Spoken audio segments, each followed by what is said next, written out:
মাননীয় স্পিকার, আজকে আমাদের জন্য একটা শোকাবহ দিন। আজকে আমাদের এই সংসদের সাবেক একজন স্পিকার এবং অস্থায়ী একজন রাষ্ট্রপতি ব্যারিস্টার জমিরুদ্দিন সরকার সাহেব তিনি আজকে ভোরে ইন্তেকাল করেছেন। আমরা তার স্মৃতির প্রতি সম্মান প্রদর্শন করছি।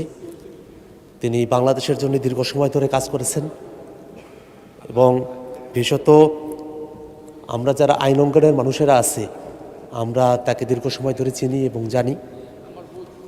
তিনি রাষ্ট্রীয় দায়িত্বগুলো যখন পালন করেছেন তার পাশাপাশি তিনি কোর্টে যখন প্র্যাকটিস করেছেন তার সেই বিখ্যাত ছাতা, তার বিখ্যাত হ্যাট এবং তার কোর্টে বিচরণ করা দীর্ঘ সময় পর্যন্ত, জীবনের একটা শেষ সময় পর্যন্ত তিনি কোর্টে এসেছেন। এটা যারা আইন অঙ্গনের মানুষেরা আছেন তাদের জন্য একটা গুরুত্বপূর্ণ শিক্ষার বিষয়।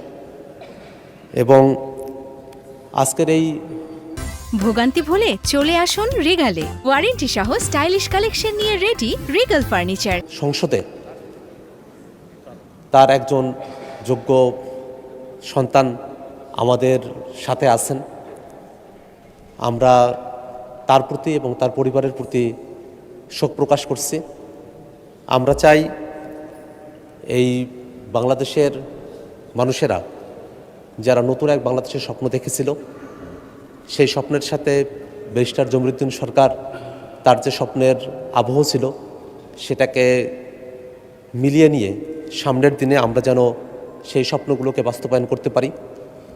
আমরা বাংলাদেশের সামগ্রিক প্রেক্ষাপটে তার অতীত জীবনের সমস্ত কর্মকাণ্ড এবং তার সমস্ত অনুপ্রেরণাদায়ী যে বক্তব্য এবং তার অনুপ্রেরণাদায়ী কর্মকাণ্ড সব কিছুকে একটা ইতিবাচক দৃষ্টিকোণ থেকে সংরক্ষণ করার মধ্য দিয়ে সামনের দিনে আমরা বাংলাদেশের জন্য আরও ভালো একটা উদাহরণ যদি তৈরি করতে পারি সেটা আমাদের জন্য, বাংলাদেশের জন্য ইতিবাচক হবে।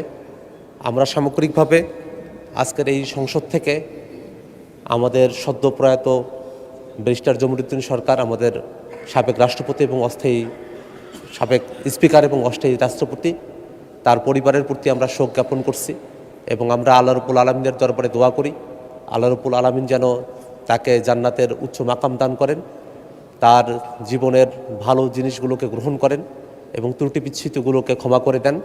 সামগ্রিকভাবে আমরা আমাদের বিরোধী দল এবং সরকার দলের পক্ষ থেকেই আজকের এই সংসদে তার মৃত্যুতে গভীর শোক প্রস্তাব করছি। মাননীয় স্পিকার, আপনাকে ধন্যবাদ।